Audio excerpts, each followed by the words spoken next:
然后看他儿子的 age。Thank you very much. I'm going to talk about something that's near and dear to almost all of us, and that's really how many friends you've got, as the Vice-Chancellor alluded to next door. Darwin, of course, was incredibly prolific. These are probably his 3 best-known books, but he wrote a number of other books during the course of his life, which, in sort of intellectual terms, are equally good reads, and I recommend them to you. His book on barnacles. And I might remind you that even if none of these books had ever been written, indeed he'd never done anything on evolution at all, he would still be regarded as one of the founding fathers of geology, something that very often sort of people aren't aware of. He was one of the sort of great geologists of the period as well. Anyway, clearly Darwin had a go at almost everything, quite a remarkable career, but 2 things really he didn't say a great deal about in the course of this life's work, really, are brains and sort of the emergent properties of social behaviour. You heard from Tristan Wyatt at the beginning that he was very interested in sort of, as it were, the signalling components of behaviour. He wrote this extraordinary book on the evolution of emotions, which is really one of the foundational books of psychology, can be regarded as. But he, in terms of the sort of societal aspects of behaviour and the emergent properties of our interactions with each other, as it were, he had very little to say, simply because they didn't know very much about these kind of things. They couldn't do a great deal with brains in those days.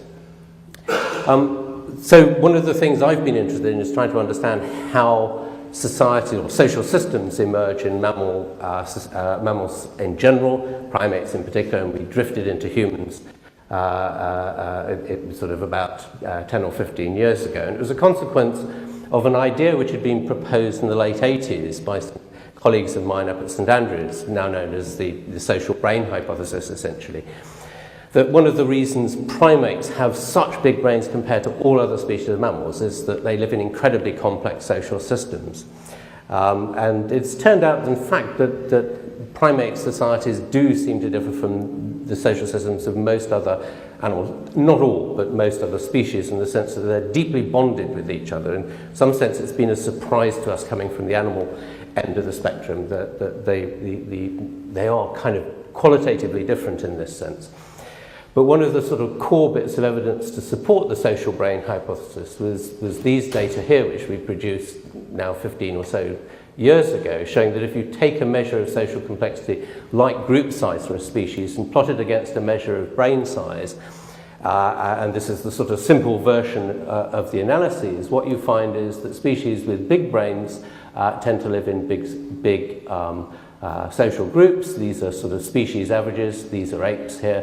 These are various monkeys, and the monkeys turn out to be a series of grades in which, if you like to think about it, as you move across these grades for the same group size, you're having to use a bigger and bigger computer to manage that social system.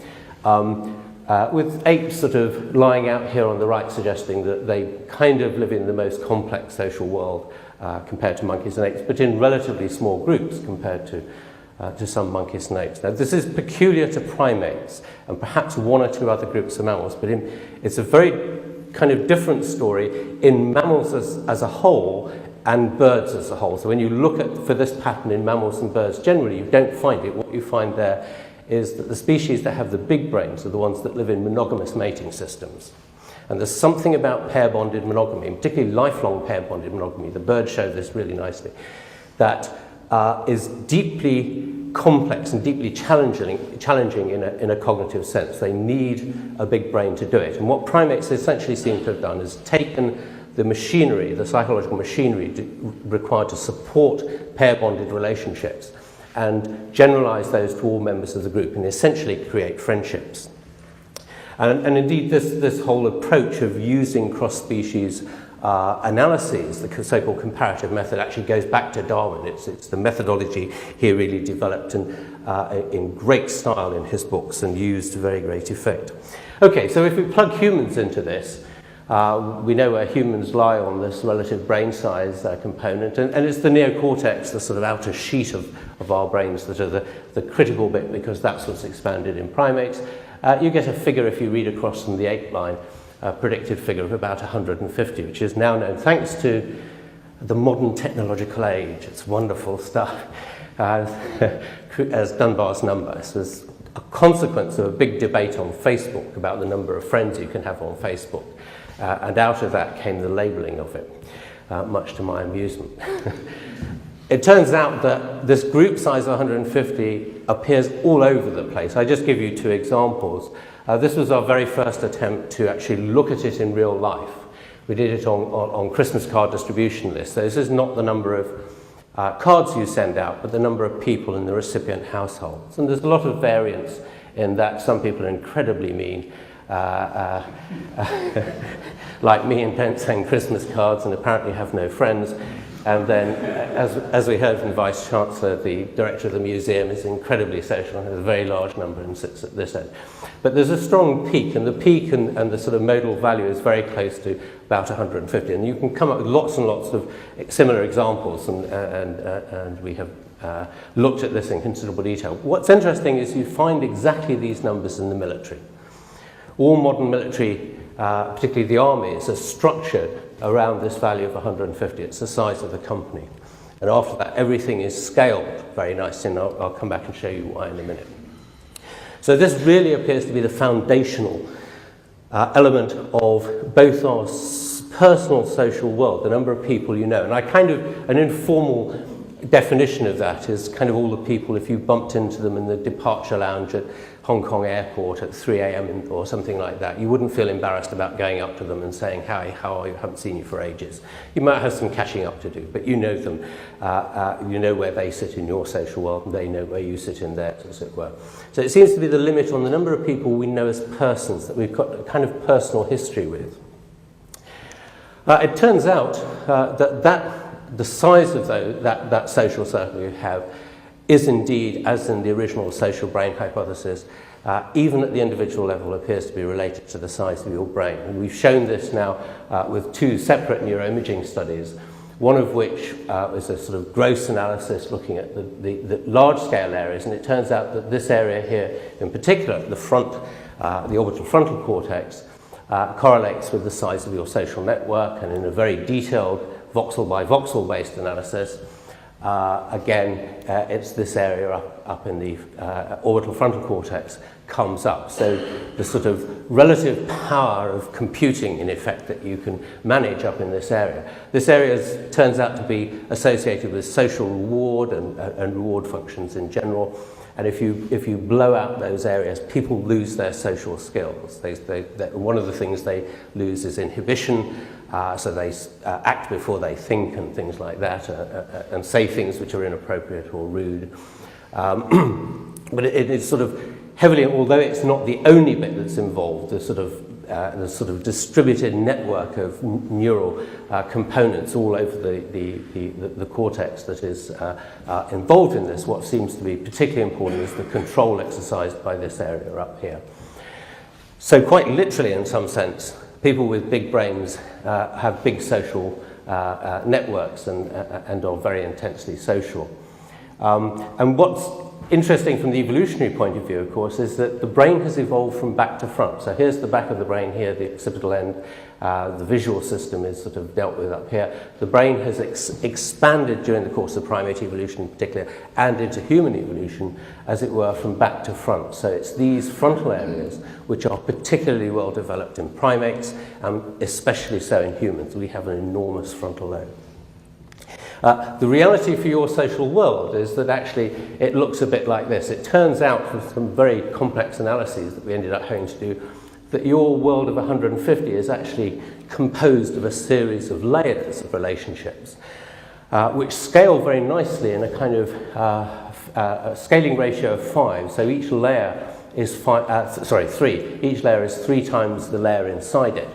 And indeed, we know from our data that these layers go on for at least 2 more layers at 500 and 1500. And remarkably, and I think it really is remarkable, Aristotle got that number right, That was the number, he said, you can count the number of friends you have on the fingers of one hand, true friends, let's say, and Plato got the next layer out, which was his ideal democracy size, which we might remember as we're about to debate a new voting system here in Britain, at 5,300. And I give him 300, error margin on that, because they didn't know about statistics, 350 BC, but it's quite extraordinary. But what's really quite remarkable about these numbers is they're replicated exactly all the way through, right up to Plato's number and beyond, by the military, and the way the military structure their units, as it were, and embed them within these increasing circles of hierarchy.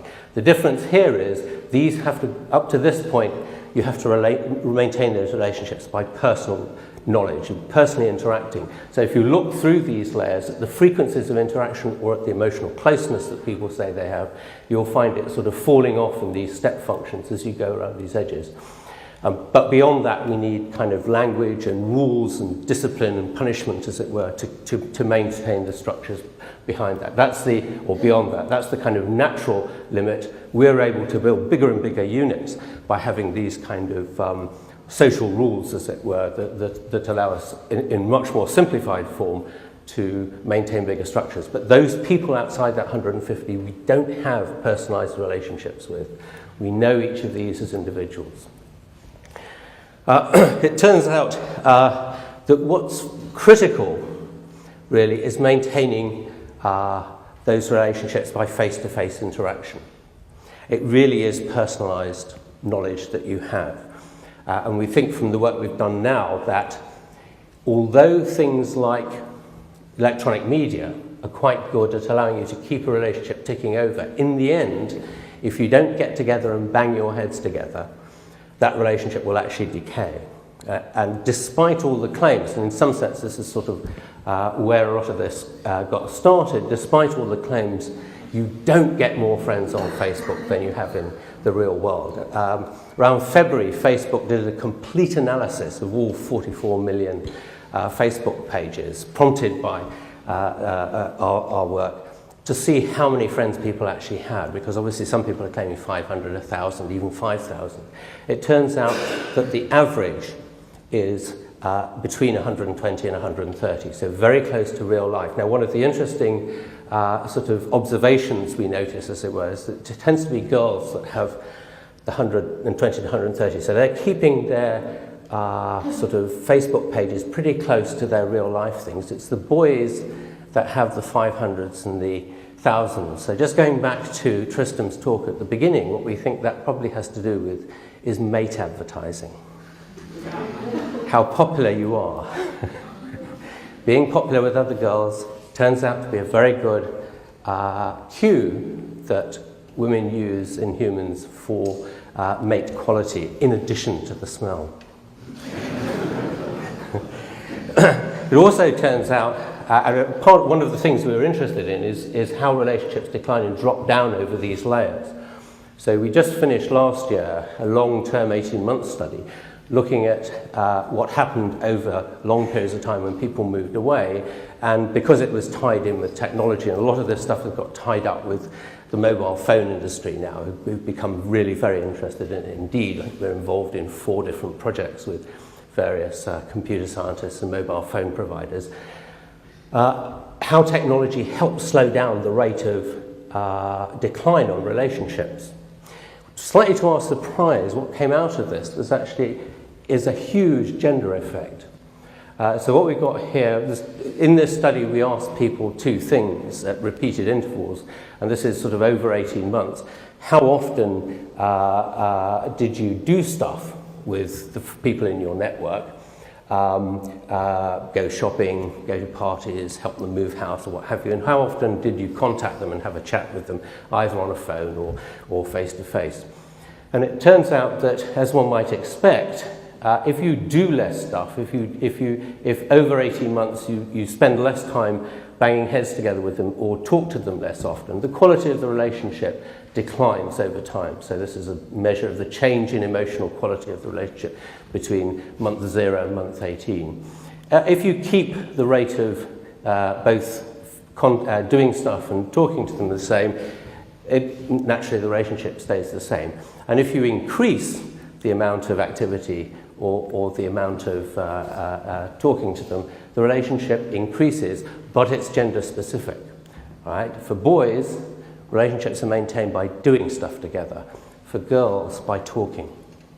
Very, very striking effect, which explains very nicely to you why boys' phone calls are only 7.3 seconds long on average. I'll see you down the pub at 7 o'clock, and girls spend massive amounts of time on the phone. So phone technology, and particularly mobile phone technology, is perfectly designed to support the female social world. This goes back to my little caricature of what relationships are really like. For girls, they're very personal, very one-to-one, very intense. So the sort of typical thing would be what life was like when you were about 8 or 10. So when Penelope didn't invite you to her party, this was the ultimate crisis of the universe. Now for boys, the relationship is standing on opposite sides of the road, kicking a football backwards and forwards, and that's a relationship. Now actually I have a view that it doesn't really matter whether it's a little boy on the other side of the road or the wall. As long as the football comes back, it's fine. And that may help explain a great deal to you about your experience of life. Thank you very much.